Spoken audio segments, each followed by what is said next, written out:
Zakat juga bisa digunakan untuk mengembangkan perekonomian kaum muslimin.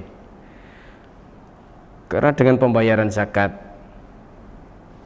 yang kita tunaikan, nilai beli masyarakat akan semakin kuat, akan semakin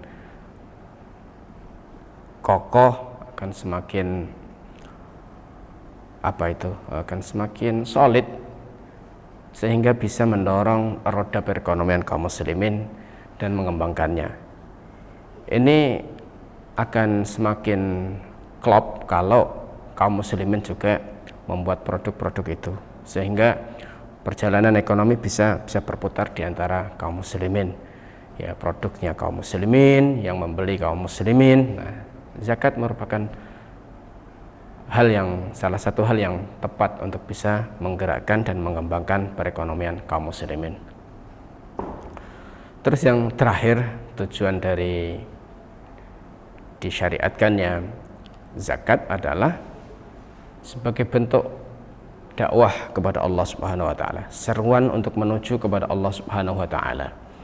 Yang dengan begitu membuat orang-orang yang belum terkena dakwah Allah, terkena nilai-nilai dari Allah Subhanahu wa taala, mereka siap untuk menerima agama Islam ini, agama dari Allah Subhanahu wa taala, juga sebagai satu bentuk ketaatan, sekali lagi ketaatan yang membayar zakat, dan juga ketaatan mereka yang belum menerima nilai-nilai Islam itu. Dengan adanya syariat ekonomi ini berupa kewajiban zakat ini, menerima zakat ini, mereka jadi siap untuk mentaati Allah Subhanahu wa taala, karena mereka mendapatkan manfaat bukan hanya di akhirat, tetapi juga sejak di dunia mereka sudah bisa merasakan bagaimana manisnya ajaran dari Allah Subhanahu wa taala ini.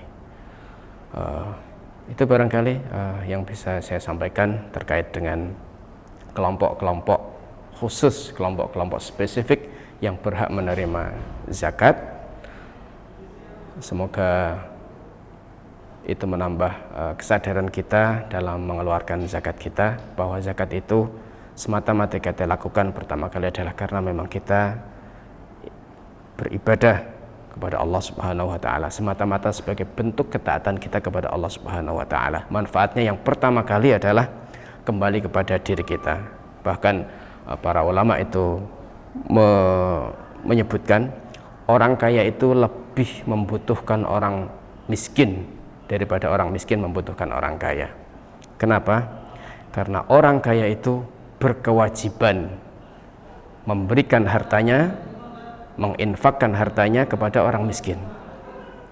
Sementara orang miskin, mereka tidak punya kewajiban untuk menerima harta dari orang kaya. Jadi posisinya sebenarnya orang miskin itu kalau dia sabar lebih kuat daripada orang kaya, karena dia tidak ada beban kewajiban. Berbeda dengan orang kaya, dia punya kewajiban harus memberikan hartanya kepada orang yang tidak mampu, kepada orang miskin. Kalau tidak dilakukan berarti berdosa. Berbeda dengan orang miskin, tidak ada kewajiban untuk menerima harta dari orang kaya. Jadi seandainya dia tidak menerima, dia lebih memilih bersabar, dia tidak berdosa. Itu semoga menjadi renungan bagi kita semuanya, terutama yang berharta, yang memiliki harta berlebih.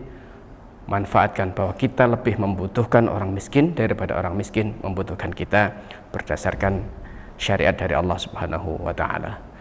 Demikian, kurang lebihnya mohon maaf. Wal afu minkum. Wassalamualaikum warahmatullahi wabarakatuh.